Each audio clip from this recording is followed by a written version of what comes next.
One of the common objections that, shall we say, religion has against, shall we say, atheism or free thinking, is that without religion, there will be no morality, there will be no ethics. Now, personally, I don't buy that argument for several reasons. The first of them is, from a historical perspective, there's no evidence, as far as I can see, that religion was the fountainhead of ethics and morality. For example, the ancient Greeks and Romans strongly believed in personal ethics and personal morality, although their version of what constitutes moral conduct and ethical behavior would probably shock most modern people. For example, they simply didn't believe in human equality. In fact, even to people that were low on the food chain, if you tried to explain to them that all humans, all people have an inherent worth in and of themselves and are essentially equal, or should be equal, have equal worth, they simply wouldn't have understood what you were talking about. Most ancient societies I can think of, Mesopotamia, India, China, the Americas, they simply, human equality was alien to them. But they did have ethics. Again, I'm talking about the ancient Greeks and Romans, the ancient Mediterraneans in general. They did believe in ethics, but they didn't attach that to religion. Their ideas on ethics generally came from what we would call philosophy, or tradition, which wasn't, it was sort of sometimes linked with religion, but not to the extent that one might think. Or at least they were two separate compartments, for the simple reason that the gods that they revered were not particularly moral or ethical beings themselves. They were completely unpredictable. They didn't. They did whatever pleased them. They followed whatever caprice they felt like following. And if they were the role models for humanity, and this is what Socrates sort of dealt with, then we might as well all be completely immoral, although Socrates, Plato, and a lot of ancient thinkers most certainly did believe in ethics.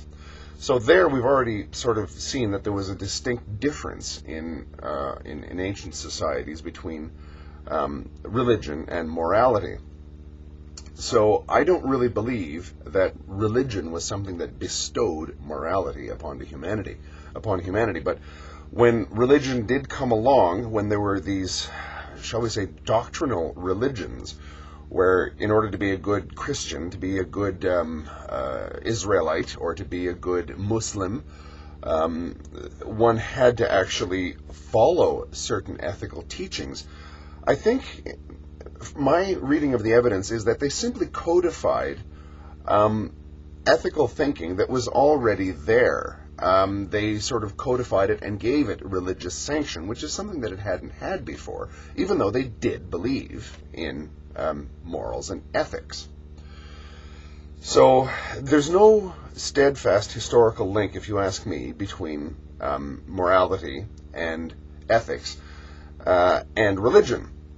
And another objection that I would have to that is, even if we assume that Christianity or Islam or whatever brought morality into human life from a religious perspective, these societies, the early Christian, the early Islamic, the early Buddhist societies, whatever societies you care to mention, their ethical systems would have seemed horrible to us. They didn't believe in human equality either. They believed in kings, lords, and the hoi polloi down at the bottom, who just basically did whatever they were told, and that was the way that God had made the universe.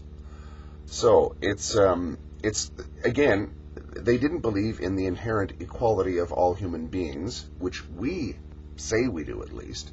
Again, that would have been alien to them. They might have said people are only equal before God.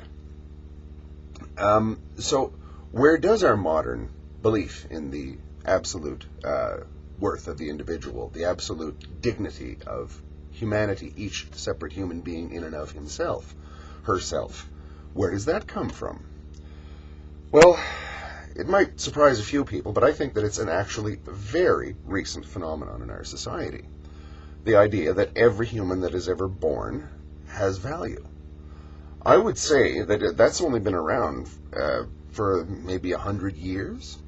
And the reasons for that is the fruits of the Industrial Revolution, the wealth that was potentially that was ready to be generated by the Industrial Revolution once it got into its stride, was finally trickling down to the have-nots in society, who then had the leisure to start challenging the pretensions of the people above them to being superior. The 1960s, to my mind, was one of the most revolutionary periods for that. All the establishments throughout the entire world more or less crumbled by people challenging everything that had gone before in terms of morals, ethics, and the belief in the individual. All this stuff about the equality of the sexes, sexual freedom, homosexual rights, all this kind of thing is relatively new, at least in terms of its application to morality. So I don't think it was that we evolved in terms of morals and ethics. I don't think that came out of evolution, but I certainly don't think that because it didn't come out of Darwin, it came out of the Bible. I don't believe that either. The evidence supporting either one really isn't there. I'm inclined, if I had to choose between the two, I would say definitely Darwin, because there's no case at all to me, to my mind at least, to say that morals and ethics came from religion. But again, at the end of the day, I don't really think that it came from either. The seeds of our modern ethical and moral system might have been contained in both, but I think that there were a lot more factors, and the first among them is the increase of wealth, which we're living with today, which is unprecedented in human history, which has had the revolution that it has had on human society. Thank you.